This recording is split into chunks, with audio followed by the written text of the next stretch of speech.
Değerli izleyiciler, her birinizi Allah'ın salamıyla salamlayıram.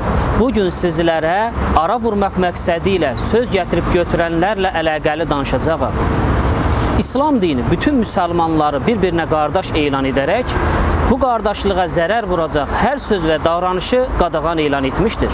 O cümlədən ara vurmaq məqsədilə bir insandan söz alıp digər insana söz aparmaq bu qadağan olunan davranışlardan biridir. İnsan olarak hər birimizin məqsədi yaxşı işləri görməyi, əmr etmək, insanlar arasında sülhü, əmin amanlığı, sevgiyi, məhəbbəti bərqərar etməkdir. Bunun əksi olan insanları bir-birinə düşmən etmək məqsədilə söz gətirib götürmək isə insani deyil, şeytani bir davranışdır.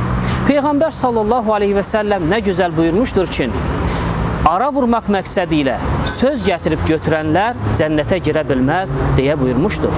Hətta dostlarına belə xəbərdarlıq etmişdir ki, sizlərdən biriniz burada olmayan dostumla əlaqəli mənə hər hansı bir xəbər çatdırmasın deyərək bu əməlin nə qədər çirkin bir davranış olduğunu vurğulamışdır.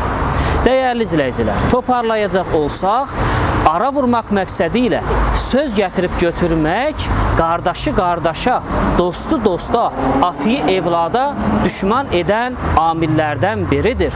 Toplumumuzun huzurunu pozan davranışlardan biridir.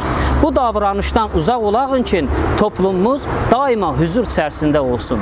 Velhamdülillahi Rabbil alemin.